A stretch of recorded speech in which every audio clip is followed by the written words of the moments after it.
Aye! The boy soldier shouted as he charged forward and jumped into the void. His battle cry was muffled when he landed in the mountain of seeds, bits of cotton still attached. They were piled high on the floor of the huge tin warehouse near his neighborhood in Cuero, Texas.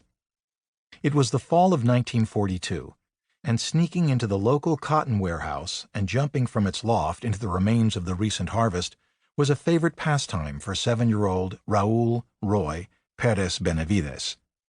His inspiration was the local theater, where he'd watched newsreels of American paratroopers in World War II jumping one after another from an airplane thousands of feet above the ground.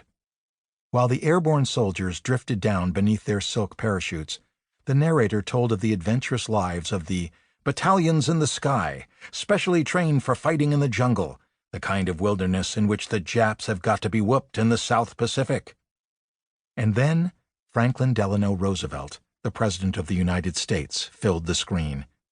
He sat at his desk and spoke to the forces fighting for freedom overseas, and to movie house audiences that included young Roy Benavides in Cuero, Texas, who had paid the same 9 cents for admission as the kids in the good seats, but was upstairs in the segregated balcony, where clearly posted signs directed him and the rest of the Mexicans and Negroes to sit.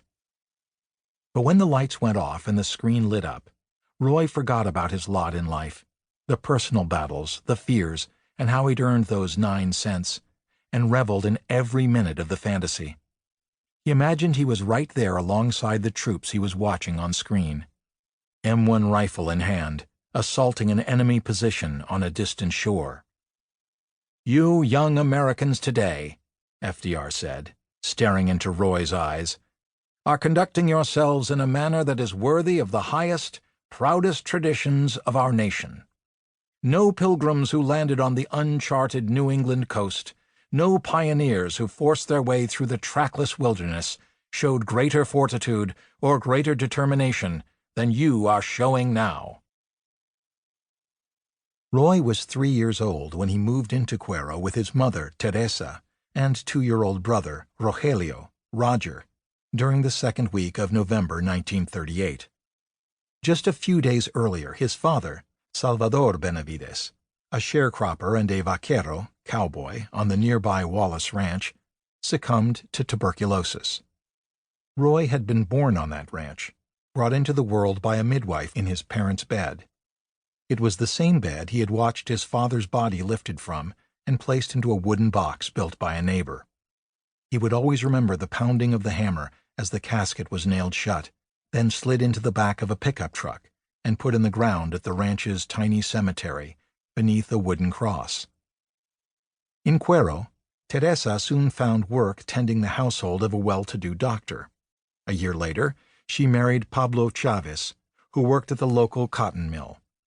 After another year, Roy and Roger were joined by their baby sister, Lupe, who received all of their stepfather's attention and most of their mother's. His stepfather wasn't cruel, just inattentive, offering little guidance to or affection for the two boys. They did, however, have plenty of freedom. Situated on a branch of the Chisholm Trail, Cuero had been a frontier town where cowboys once congregated while driving their cattle from the southern plains to markets in the north. There were more automobiles than horses on the streets Roy explored, but the spirit of the western town remained. 6-year-old Roy would observe a steady stream of men coming in and out of the houses, strategically placed near the swinging doors of saloons located, it seemed, on every corner. He wanted to see what was going on inside, but was always shooed away by the women wearing bright red lipstick.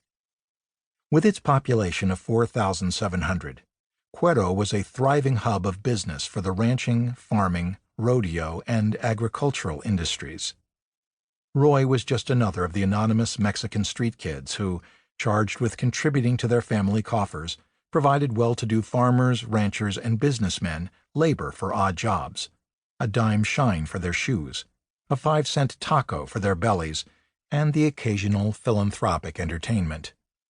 Such shows would begin when a man wearing a pressed suit or fancy cowboy boots would gather some friends, then toss a handful of coins onto a street corner where the children were looking for work or selling their wares. The men would laugh as the kids kicked up a dust storm scrambling for the coins. At first it was a game to Roy, like grabbing candy from a piñata, until, somewhere along the line, he realized the coins weren't free. They cost him his dignity.